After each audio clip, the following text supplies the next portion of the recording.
ধন্যবাদ মাননীয় অধ্যক্ষ মহোদয়। উপস্থিত এখানে আজকের এই বিধানসভায় মাননীয় সদস্যগণ, আমি রাজ্য সরকারের পক্ষ থেকে আমি আপনাদের সকলকে আন্তরিক শুভেচ্ছা ও শুভকামনা জানাচ্ছি। আজকের এই নতুন বছরের শুরুতেই যে বিধানসভার যে অধিবেশন, এটা খুব সংক্ষিপ্ত হলেও আমার মনে হয় খুবই সময়োপযোগী এবং খুবই প্রাসঙ্গিক ছিল। বহু বিষয়ে সম্মানিত সদস্যগণ এখানে আলোচনা রেখেছেন এবং সুচিন্তিত পরামর্শও দিয়েছেন। আমাদের এই অধিবেশনের শুরুতেই রাজ্যের মাননীয় রাজ্যপাল মহোদয় রাজ্যের উন্নয়ন সম্বলিত যে প্রারম্ভিক ভাষণ এই সভায় উনি উপস্থাপিত করেছেন, তার জন্য আমি এই রাজ্য সরকারের পক্ষ থেকে মাননীয় রাজ্যপাল মহোদয়কে আন্তরিক শুভেচ্ছা ও অভিনন্দন জানাচ্ছি। গত 10ই জানুয়ারি আমরা সবাই জানি 2025-এ এই অধিবেশনের শুরুতেই মাননীয় রাজ্যপাল মহোদয় অত্যন্ত প্রাসঙ্গিক এবং রাজ্যের উন্নয়নের একটি সার্বিক প্রতিফলন বলা যায় উনি সেখানে আমাদের সামনে রেখেছেন। এই সভায় আমি রাজ্যপালের ভাষণের উপর আনা ধন্যবাদ সূচক প্রস্তাবের প্রতি পূর্ণ আমি সমর্থন জানাচ্ছি। আশা করি আপনারাও সকলেই এই বিষয়ে সহমত পোষণ করবেন। মাননীয় অধ্যক্ষ মহোদয়, আমাদের রাজ্য সরকারের মূল লক্ষ্য কি? Development, development, development. আমাদের মার্গদর্শন কে দেখান? আমাদের যশস্বী প্রধানমন্ত্রী নরেন্দ্র মোদী, এবং উনার প্রতি আমরা বিকশিত ভারতের কথা উনি বলছেন। প্রতিটা রাজ্য যদি বিকশিত না হয় কোনোদিনই ভারত বিকশিত হবে না। তো আমরা বলছি আমাদের মূল লক্ষ্য বিকশিত ত্রিপুরা গড়ে তোলা এবং মানুষের সার্বিক কল্যাণ, সেটাই হচ্ছে আমাদের মূল লক্ষ্য। আমরা প্রায়ই দেখি যখনই আমাদের ডাবল ইঞ্জিনের সরকার অনেকে কটূক্তি করে ঠিকই, কিন্তু আমরা সময়ে সময়ে যখনই মাননীয় প্রধানমন্ত্রী শ্রী নরেন্দ্র মোদীজির কাছে, আমাদের মাননীয় স্বরাষ্ট্রমন্ত্রী কাছে যখনই আমরা যেটা চাই, অন্যান্য যারা আমাদের কেন্দ্রীয় মন্ত্রীরা আছেন, যখনই ওনাদের যখন যে সমস্যায় পড়ি বা কোনো ডেভেলপমেন্টের বিষয়ে যায়, ওনারা কিন্তু সবসময় আমাদের সাহায্য করেন। এবং এর জন্য আমি কেন্দ্রীয় সরকারের সমস্ত মন্ত্রী এবং মাননীয় প্রধানমন্ত্রী এবং মাননীয় স্বরাষ্ট্রমন্ত্রীকে আমি ওনাদের যে উদার মানসিকতা এবং সহযোগিতার যে হাত ওনারা সবসময় বাড়িয়ে দেন, একটা কনফিডেন্স সবসময় থাকে যে না আমাদের গার্জিয়ান আছে। আমরা বাড়িতেও যখন আমরা থাকি যে আমরা কে একজন গার্জিয়ান আছে, ভাই যাই কোনো সমস্যা হয় উনি যখন আছেন, ওনারা যখন আছেন, তাহলে আমাদের কোনো চিন্তা নাই। কারণ এই পথ চলতে গিয়ে নানা রকম সমস্যা হবেই। সমস্যার সমাধানে অনেক সময় নিজেদের পক্ষে যখন সম্ভব না হয়, এই ধরনের গার্জিয়ানরা থাকাতে আমাদের পক্ষে অনেক সুবিধে। যে কারণে আমরা এই যে ত্রিপুরাকে সামনের দিকে এগিয়ে নিয়ে যাওয়ার কথা বলি, শুধু মুখে না কাজেও সেটা কিন্তু আমরা দেখতে পাচ্ছি।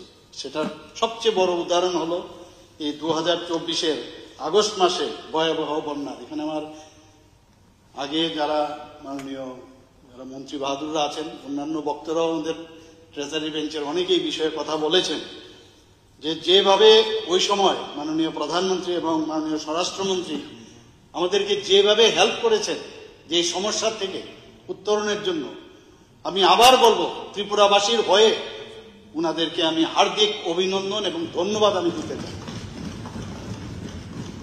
মাননীয় রাজ্যপাল উনার প্রতিটি, আমি বেশ ভালো করে কয়েকবার আমি পড়েছি, ওনার প্রতিটি স্ট্রেঞ্জে আমি দেখেছি, এবং সেগুলোর মধ্যে কিন্তু ত্রিপুরা রাজ্যের যেসব উন্নয়নের যে রূপরেখা সেটা কিন্তু আমরা পরিলক্ষিত করতে পেরেছি। এবং প্রায় 85 অনুচ্ছেদ ওনার যে বইটা সেটা আমরা দেখলাম। এর মধ্যে মোটা মোটা কথাগুলো আমাদের সামনে উনি রেখেছেন, সব কথা উনি পড়তে পারেননি, কিন্তু তাছাড়াও আমাদের ত্রিপুরার সরকারের যে বিভিন্ন উন্নয়নমূলক যে বিষয় কিন্তু সবকটা উনি হেডলাইন্স গুলো আমি বলবো যে খালি বলে গেছে, হেডলাইন্স গুলো বলেছেন। তো যেগুলো আমরা দেখলাম যে 85টা অনুচ্ছেদের মধ্যে ওনার আমাদের যে উন্নয়নের যে তথ্য নির্ভর যে সুচিন্তিত কর্মসূচি এবং উদ্যোগ রূপায়ণ এবং সুফল এবং সর্বোপরি ভবিষ্যতের একটা মার্গদর্শন দিশা তিনি তুলে ধরেছেন ওনার বক্তব্যে। মাননীয় অধ্যক্ষ মহোদয়, এই কথা সবাই জানেন যে ডেভেলপমেন্ট অন্তহীন, স্কাই ইজ দ্য লিমিট, শেষ নেই। আজকে যেটা মনে হচ্ছে এইখানে up to this much we need, কালকে মনে হবে এটা কিছুই না, আরেকটু সামনের দিকে এগোতে হবে। রাজ্য সরকার এই যে উন্নয়নের যে অগ্রাধিকারের বিষয়গুলোর মধ্যে মাননীয় রাজ্যপাল যে বিষয়গুলো রেখেছেন কৃষিক্ষেত্রে, শিক্ষাক্ষেত্রে, স্বনির্ভরতার ক্ষেত্রে, সেলফ রিলায়েন্স আমাদের হতে হবে। আমাদের হেলথ নিয়ে অনেকেই আমাদের যারা এলপি সাহেব থেকে আরম্ভ করে অন্যান্য বিরোধী দলের যারা লিডাররা এখানে অনেকেই কথা বলেছেন, আমাদের স্বাস্থ্যের বিষয়ে কথা বলেছেন, জনজাতি কল্যাণের বিষয়ে কথা বলেছেন, মানব সম্পদের বিকাশ, হিউম্যান রিসোর্স ভেরি ইম্পর্টেন্ট, সেই কথা ওনার বক্তব্যে আমরা দেখতে পেয়েছি। শিল্প, পর্যটন, আমাদের মাননীয় পর্যটন মন্ত্রী বিশদভাবে এখানে আলোচনা করেছেন। অন্যান্য আমাদের যারা ডিপার্টমেন্টের মিনিস্টাররা আছেন ওনাদের সাবজেক্টের উপরে অনেক বিশদভাবে আলোচনা করেছে, আমি বিশেষ এগুলো বলবো না। তারই খানিকটা আমাদের রাজ্যপালের যে ভাষণ তার মধ্যে সেটা প্রতিফলিত হয়েছে। সর্বোপরি মহিলাদের যে সব সমাজে মহিলাতে শুরু করে মানে সবকা সাথ সবকা বিকাশের যে বিষয় সেগুলোও কিন্তু, এবং ওনাদের যে জীবনযাত্রার মান সেটাকে কিভাবে উন্নয়ন করা যায় আমাদের সেই কথাটা ওনার যে ভাষণে আমরা দেখতে পেয়েছি। এবং আমরা এবারের যে বিভৎস আমি বলবো বিভীষিকাময় যে ফ্লাড এবার হয়ে গেল, যেভাবে আমাদের কেন্দ্রীয় সরকার আমাদের হেল্প করেছে সেটা নিঃসন্দেহে আমরা কোনোদিন আমি জানি না আগে এরকম হয়েছে কিনা, কিন্তু আমরা একটা আস্থা ছিল। এবং আমি মাননীয় প্রধানমন্ত্রীজিকে সেদিনও বারবার সেই কথাটা আমি এই বিধানসভাতেও বলেছি, বাইরেও আমি বলেছি যে মাননীয় প্রধানমন্ত্রীজি আমাদের সাথে সাথে বলেছেন আমরা হেল্প করব, সাহায্য করব, এবং স্বরাষ্ট্রমন্ত্রীজিও আমাদের আশ্বাস দিয়েছেন। সেইভাবে হেলিকপ্টার থেকে শুরু করে সমস্ত সব দিক দিয়ে আমাদের সাহায্য করেছেন। এনডিআরএফ, এসডিআরএফ সব দিয়ে আমরা সাহায্য পেয়েছি। এখানে আমি ত্রিপুরাবাসীর প্রতি আমি আমার ত্রিপুরা সরকারের তরফ থেকে সবাইকে আমি ধন্যবাদ দেব যে সমস্ত স্তরের কর্মচারীরা যেভাবে স্বেচ্ছাসেবী সংগঠন থেকে বেসরকারি প্রতিষ্ঠান, সংগঠন, রাজনৈতিক দল এবং দলমত নির্বিশেষে সাধারণ নাগরিক যেভাবে এই যে একটা সমস্যা আমাদের হয়েছিল সেটাকে কিভাবে আমরা এর থেকে বেরিয়ে আসি, সবাই আমাদের কিন্তু সাহায্য করেছে। এর জন্য আমি ত্রিপুরা সরকারের পক্ষ থেকে সবাইকে আন্তরিক ধন্যবাদ জানাতে চাই। আরেকটা বিষয় আমরা দেখুন, আমাদের ত্রিপুরার যে আমাদের মানুষের, আমি দেখি এক এক সময়, আমি জানি না অন্য রাজ্যে এরকম আছে কিনা, আমি অনেকে বলছে যে এত যখনই আমি বসি কাজও করছি পাশাপাশি বলছে কেউ ডোনেট করবে, ডোনেশনের সেই চেক নিয়ে আসে। একটা বাচ্চা ছেলে, একটা মেয়ে, তাদের যে যে পিগি ব্যাংক সেটা নিয়ে সে চলে আসছে। আমি বললাম আমি তো ক্যাশ টাকা রাখবো না, যাই হোক আমি বললাম যে কাউকে বললাম যে এটাকে ভেঙে তুমি ওইটাকে চেক করে দাও। এইরকম একটা সমস্ত ধরনের সমস্ত স্তরের মানুষ এই আমাদের হয়তোবা পয়সাটা বেশি না, কিন্তু যেভাবে ওনাদের মধ্যে আমি দেখলাম যে সাহায্যের বিষয় মানুষের জন্য, সেটা কিন্তু প্রমাণিত করেছে ত্রিপুরার প্রত্যেকটা মানুষ, সর্বস্তরের মানুষ, এবং মুখ্যমন্ত্রীর ত্রাণ তহবিলে যেভাবে সূত্র দান ওনারা দেখিয়েছেন, এটা এক কথা একটা অভূতপূর্ব। মাননীয় স্পিকার মহোদয়, ত্রিপুরা কিন্তু Tripura move from a performer state to a front runner fast moving state in 2023-24। এবারও অনেকে প্রশ্ন করেছেন যে কি কথাবার্তা হয়েছে এবার আমাদের 72nd যে প্লেনারি সেশন গেল, সেখানে কিন্তু গর্বের সাথে আমি কথাটা বলতে পেরেছি সেখানে, কারণ যে সাস্টেনেবল ডেভেলপমেন্ট গোল এসডিজি যেটাকে বলে, সেই হিসাবে ত্রিপুরা 71 পয়েন্ট লাভ করেছে এবং ত্রিপুরা সবচেয়ে বেশি পয়েন্ট অর্জন করেছে দারিদ্র্য মুক্তির ক্ষেত্রে। পরিশ্রুত পানীয় জল ও স্যানিটেশনে 6 পয়েন্ট পেয়েছে, অ্যাফোর্ডেবল অ্যান্ড ক্লিন এনার্জিতে 7 পয়েন্ট, সাস্টেনেবল সিটিজ অ্যান্ড কমিউনিটিজের ক্ষেত্রে 11 পয়েন্ট, রেসপন্সিবল কনজামশন অ্যান্ড প্রোডাকশনে 12 পয়েন্ট পেয়েছে। এবং যেই কারণে আজকে ত্রিপুরাতে যেটা আমি বললাম যে move from performer state, moved already to performer state. তো এইভাবে ত্রিপুরা এগিয়ে যাচ্ছে। আমাদের মাননীয় রতনলাল নাথ মহোদয় অলরেডি ওনার বক্তব্যে বলেছেন যে ত্রিপুরার জিএসডিপি এখন নর্থ ইস্টার্ন রিজিয়নে সেকেন্ড হাইস্ট এখানে ত্রিপুরাতে।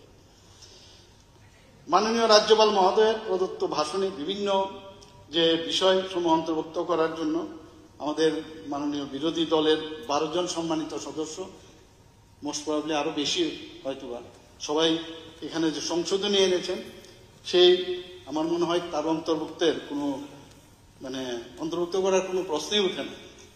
কেননা এই বিষয়ের অধিকাংশ ইস্যুগুলোই রাজ্য সরকারের পক্ষ থেকে আমরা ইতিমধ্যেই আমরা কার্যকরী করছি, বিভিন্ন উদ্যোগও নেওয়া হয়েছে।